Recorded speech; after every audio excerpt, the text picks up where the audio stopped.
Hello, everyone. I will be speaking about AI, and I will start with one simple question. Have you met this guy? The next slide. Not this one. This guy. Who knows this guy?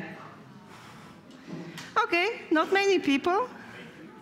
But why I included him here? So first, I will introduce him to the people who don't know him. So this is Data. He's a Starfleet commander from USS Enterprise, if you know Star Trek.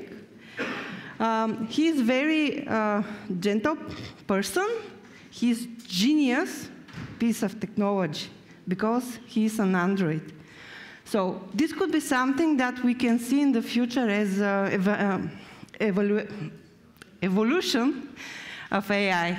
Now we have something more simpler.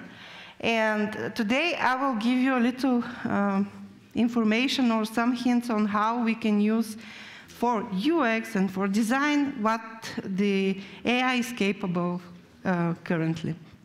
There are several things that you can use currently the AI for.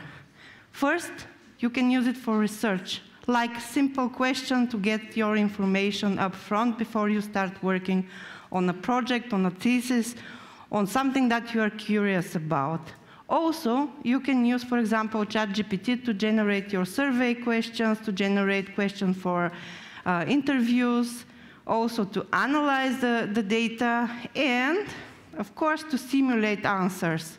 There are some tools already, there are AI tool for everything now, that also imitates usability testing or user testing.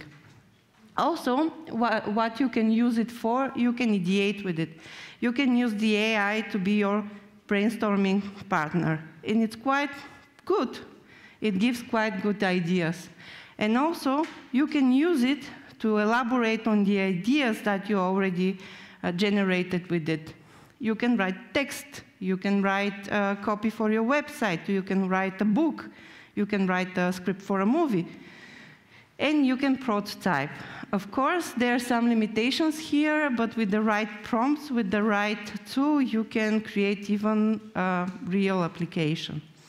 I will focus currently on one of my favorite parts of the design process, and this is creating persona. So we've done our research, we created we analyzed our data, and we want to visualize how our data will look like. So the examples that you see here are actually results of a survey that I did some months ago. And on the left side, I hope that, okay. No. On the left side, you can see the result that ChatGPT gave me back then. Just something like those window with the data for the persona, and the screen that you see below is actually an HTML turned page that ChatGPT generated for me. I didn't do many many elaborations on that, so I just kept it like this. So a few days ago, I decided to try the new option in ChatGPT, or to use DALL-E 3. And I used the same persona, and this is what was the output, this beautiful picture. But, of course, it's not that understandable, because still the visual AIs or the generative AIs that create visuals and images cannot write the text inside them. And again, my favorite tool to visualize what the AI gave me, or ChatGPT gives me as a result, is using HTML and CSS. And this was the result that is on the right side. Also, there are many AI tools that you can use to create your persona more visual, and in a way how to provoke more emotion or more empathy. It's tailored to my interests, yet I'm really careful about my privacy. I'm always searching for that perfect balance where technology understands me but still leaves room for those unexpected, delightful discoveries. So you can use video, to put the data that you have in your persona profile. And this persona or this video was created only with AI. I used ChatGPT, Midjourney, and DID. Actually, I generated the narration with DID. And another example. Yeah. Hi, I'm Sarah. I thrive on personalized digital experiences and adaptive learning. Customization is my passion, with a focus on privacy. That's my mantra for a digital age. So this is another example how you can use what different tools you can use to visualize your persona, evoke more empathy with it, and understand it better, because we as humans, we understand the information more visual when we hear it, not when we read it. Here I used ChatGPT, Midjourney, Runway, and Zebra AI. So Runway is a tool that you can generate video from an image, or you can generate a video from text. It's pretty limited currently, but they are working on some improvements in the tool. The next thing that I really love to work on when I'm creating something is on the storyboard. You know, usually it takes a lot of time to create the visuals, to write the text, and most of the time the visuals are sticky notes, sticky figures, not sticky notes, but you can create storyboard with sticky notes as well. Here, this example is from March, and again, it's in HTML form. I had to work on it for like 2 hours because I wanted all my images to be kind of similar. They're quite not very good, not very similar, but at least I used one reference in order to get them. I did this in Midjourney, and the text and the HTML was in ChatGPT. It was just the ChatGPT 4 was just released on the market.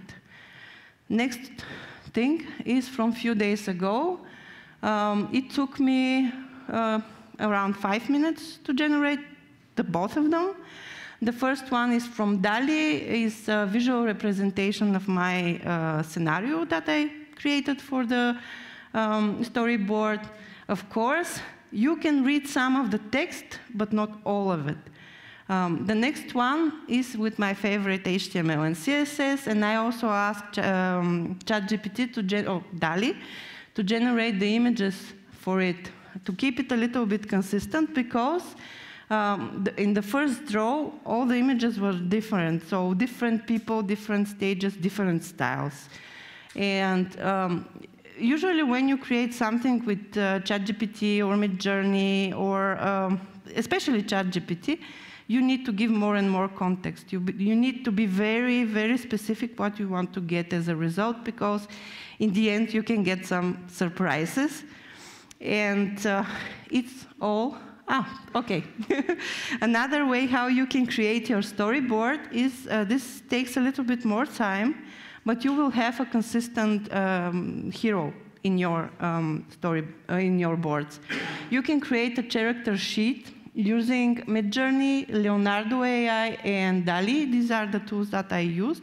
Of course, there are a lot others out there, but here I use the same prompt to get similar information. For the examples of from Midjourney, I used 3 different styles just to see how it will look. So using those characters from the character sheet, you can extract them using Photoshop or any kind of editing program. And also you can generate the background that you need for each one of the scenes. It takes more time, but it's more consistent than the previous example that I showed you. And everything's about the right prompt. So the prompts are these magical words that you give to the AI to create what you imagine or what you want to get as a final result.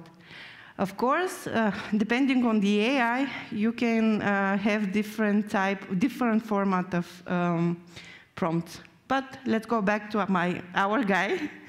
I was rewatching Star Trek recently, and what really amazed me was this moment when his colleague ordered the holodeck to create an environment. And the way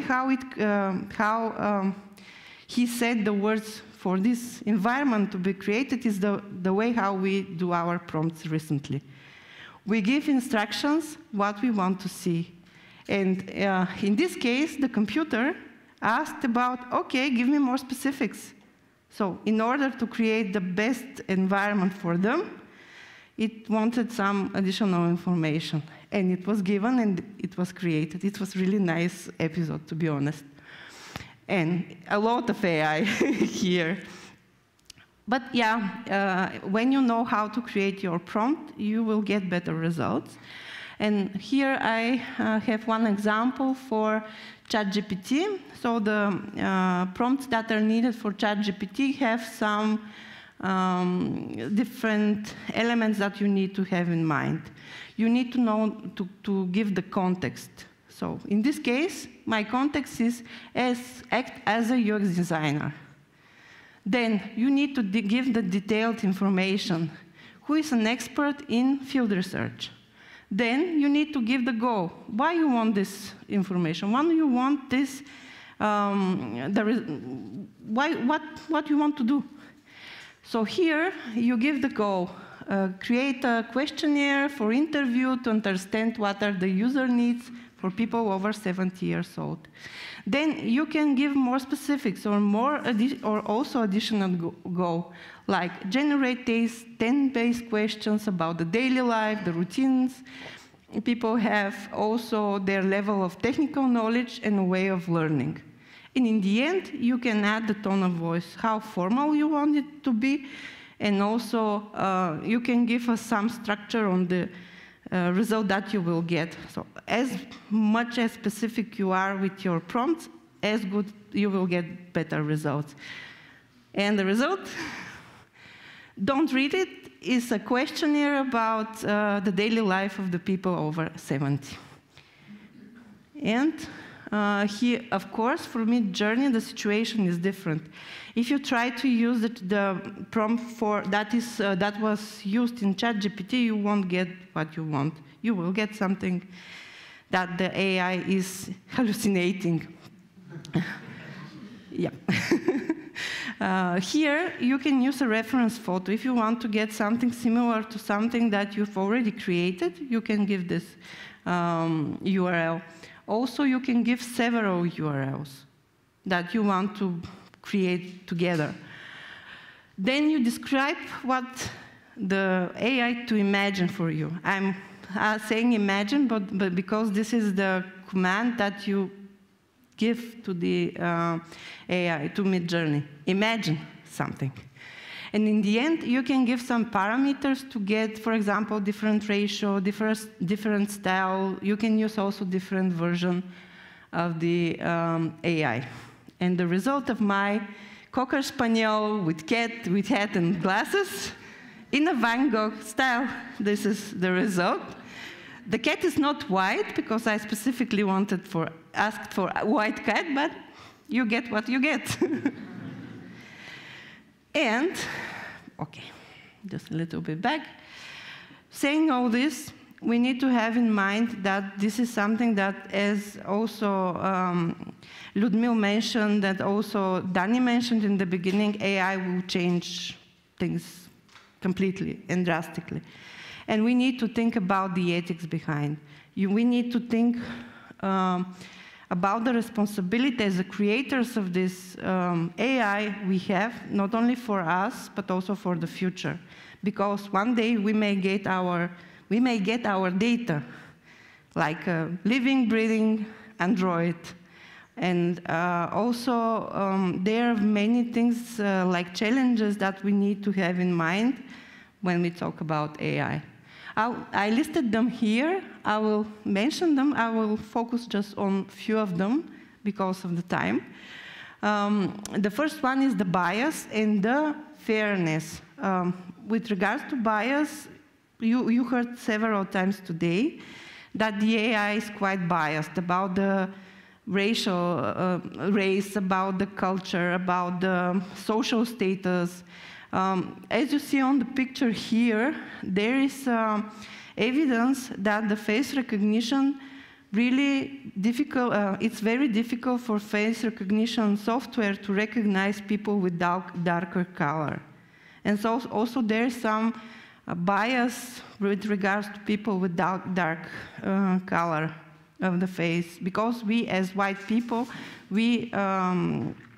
I hope that it doesn't sound racist, but for us sometimes it's difficult to distinguish people that have similar face,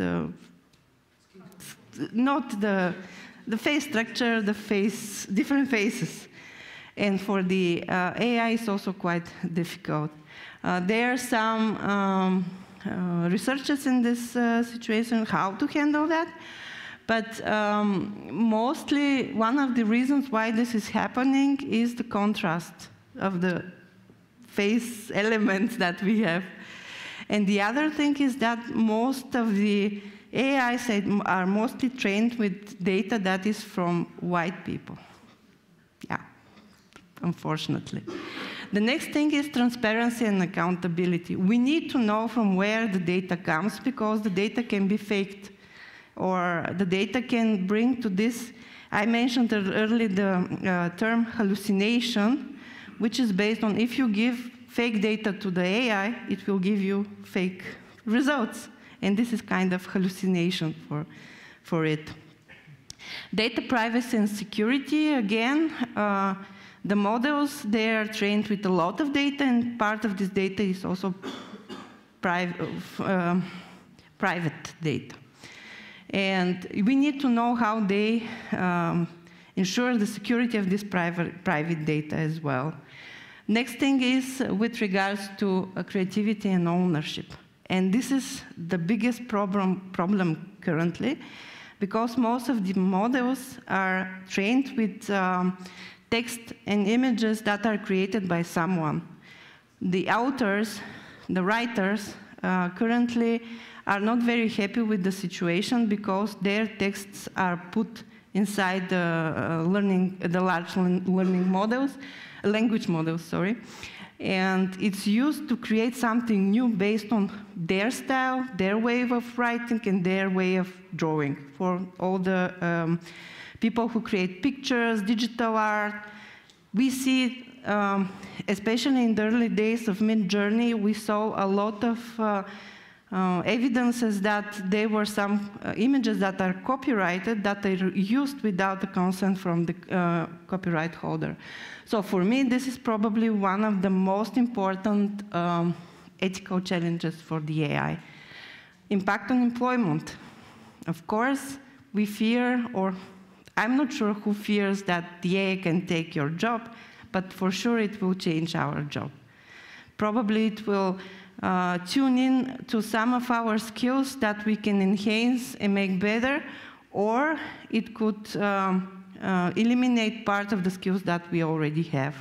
Especially for people who are long in the industry, probably it will be a little bit difficult to learn the new stuff, but we need to learn it anyway.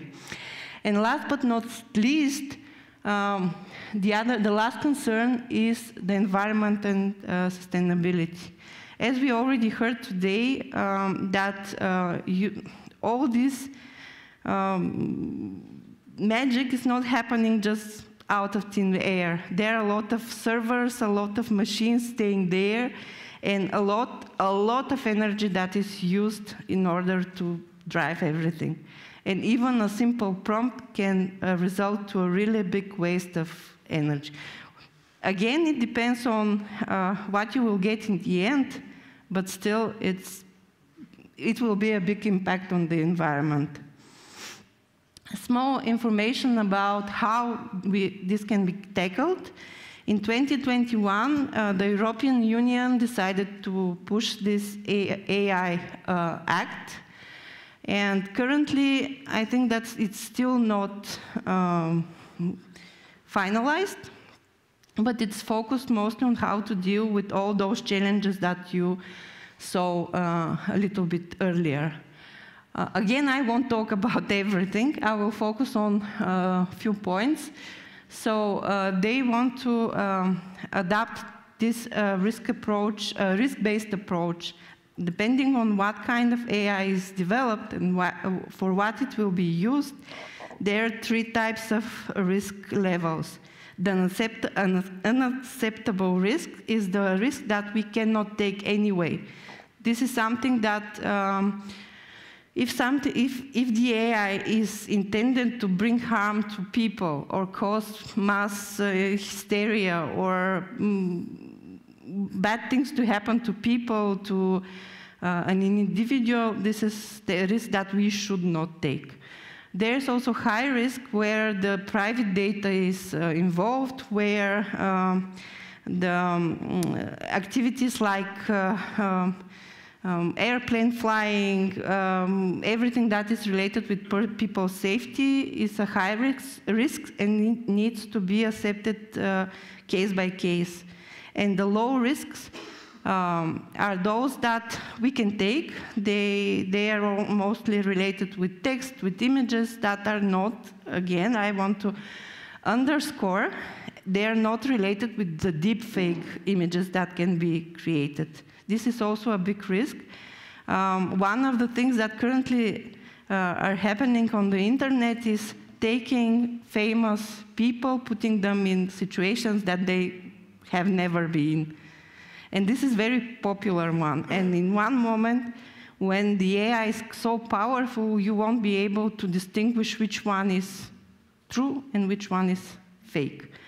And according to this law, there should be a tag that shows which image is created with AI and which image is real image. Also, transparency and explainability. It's also related with the transparency challenge. We need really to know from where the data comes and how it will be saved, and how the decisions are made by the AI in order to control what is the impact of these decisions. Because AI doesn't have a moral, doesn't have this moral compass that we as people, as humans, have. And what the future holds? Probably something bright, probably data.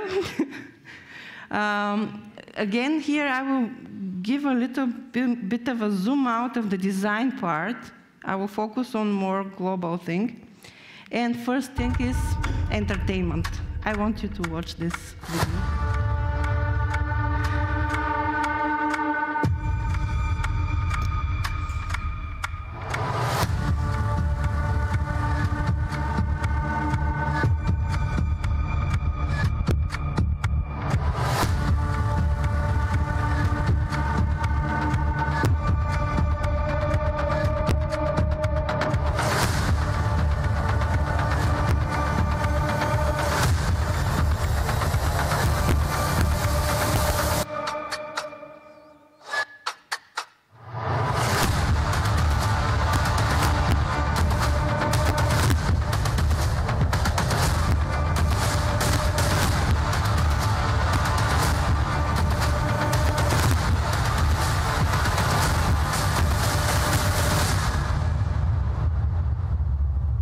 This is a trailer for a film that will come up in 2024. This film will be solemnly generated by AI, and this trailer was also did only by AI. The visual, the sound, the movement, everything has been done by AI. I didn't do it. I found it on the internet, but I was really impressed, and I wanted to share with you that probably this type of videos we will see more and more, and probably this type of videos we will be able to do by ourselves. Speaking about design, we can use this media to promote our work, to create our identity more dynamic. But yeah, we can do that even we don't understand about videos and how to create those things by ourselves. The next point, Probably someone of you already heard about the AI pin. This is something that uses the AI technology behind. It's a pin, something, a small device that you can put on your cloth, and you can talk with it. It can interpret, if you're talking with someone from Korea, for example, and you don't know the language, it can translate it for you. And it can use your voice. At least this is what the creators said that it will do. Also, if we talk about digital well-being in general, like in the first picture, you can use it because there is a camera in it. You can use it to scan something and, for example, this passion fruit, I think it is, and ask for the nutritions that it has. It can also count your calories, just showing the food and everything in this direction. So for the future, using the AI can bring a little bit more natural user experience. The next thing is learning. Ludmil talks a lot about learning. I want just to give one example with the Duolingo Max. Who knows Duolingo? Okay. So this one is like an AI buddy that you can use to learn better the language that you want to learn. You can create this practice conversation with it. So here the need that it covers is mostly related with the missing person with whom you can talk this language. The last one, kudos to the people who did that. It's a Bulgarian trace in my presentation.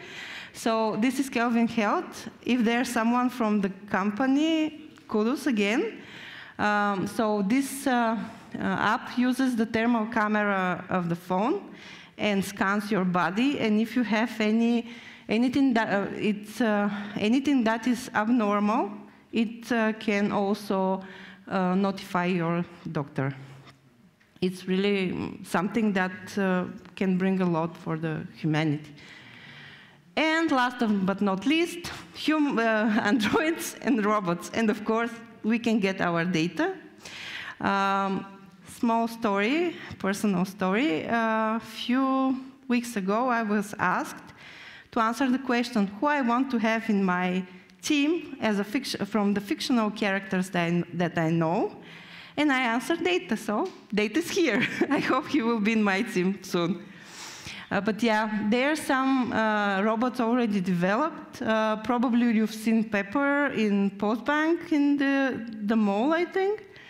The second one is called Spot, and it helps in the warehouse to move stuff there. And Data. So, what do you hope the future to hold for you in the terms of AI? Thank you.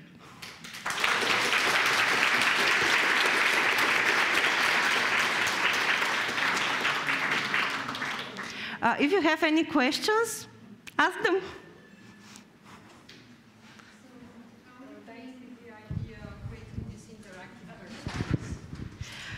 Well, yeah, sorry, I'll ask it again so everybody can hear.